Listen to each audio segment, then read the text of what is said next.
Bonjour, nous sommes à la fin du mois de juillet 2021 et dans cette vidéo, je voudrais faire vraiment un partage de cœur à cœur. Il se trouve que je suis né en Afrique, j'ai grandi en Europe, j'ai revécu, jeune homme, une renaissance spirituelle en Asie et plus tard je me suis marié avec une femme américaine sur une île d'Océanie. Je me sens profondément connecté à la Terre, à ces 5 continents, à ces océans, à cette vie humaine sur Terre aujourd'hui. Et nous le savons et je le ressens profondément, cette vie humaine est menacée. C'est comme si nous étions, nous l'humanité, assis sur la branche d'un arbre et nous sommes en train de scier cette branche. La branche commence à craquer, on peut entendre les sons de ces craquements et la plupart des gens disent ah oui, on entend un peu quelque chose, il serait peut-être temps d'envisager éventuellement de commencer à scier dans quelque temps un peu moins fort. Et ça ne marche pas. Si on continue comme ça, la branche va craquer. Et on va tous tomber, c'est-à-dire qu'on risque en tant qu'humanité de disparaître. Vous voyez mes cheveux blancs, c'est plus pour les plus jeunes, nos enfants, nos petits-enfants, que je ressens profondément cette calamité qui approche et cette urgence d'agir maintenant. En ce mois de juillet, on a vu les terribles inondations en Allemagne, on a vu et on voit encore les feux de forêt gigantesques dans le sud-ouest américain et au Canada, dans ces endroits les plus industrialisés, où le progrès technologique et les moyens financiers sont le plus concentrés dans le monde. Les hommes sont incapables de contenir ces phénomènes climatiques extrêmes et qui vont devenir, on le sait, de plus en plus extrêmes. Alors beaucoup d'entre nous se sentent démunis. Que faire? Et ce que je voudrais partager, ce sont des choses très simples, sur lesquelles nous avons tous un pouvoir immédiat.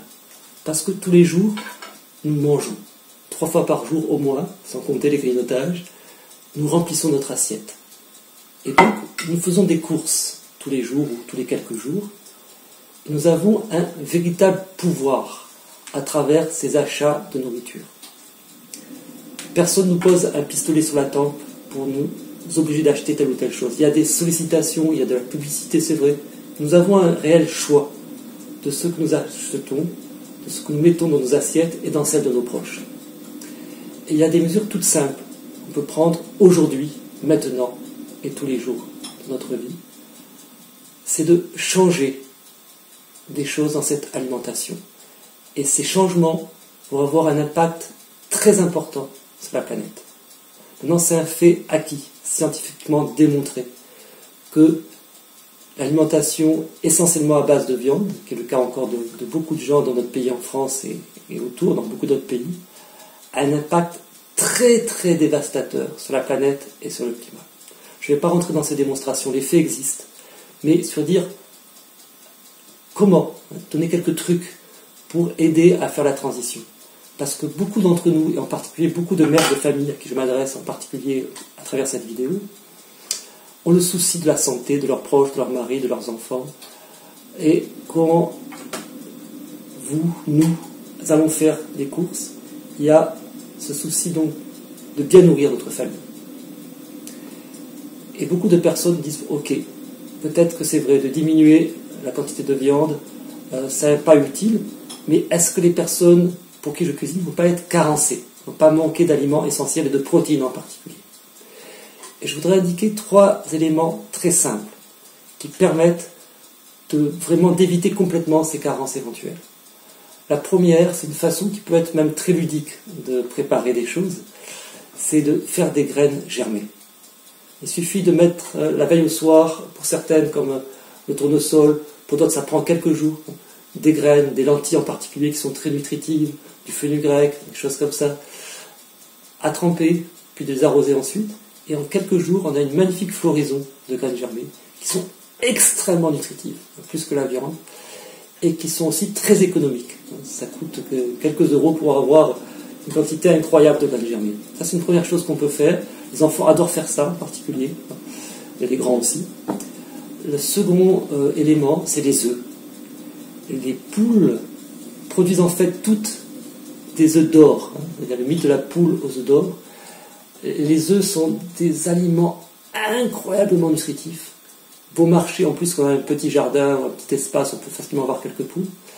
Et les poules sont des êtres recycleurs extraordinaires. On leur donne des déchets alimentaires, et elles produisent des œufs, presque tous les jours, qui équilibrent beaucoup l'alimentation.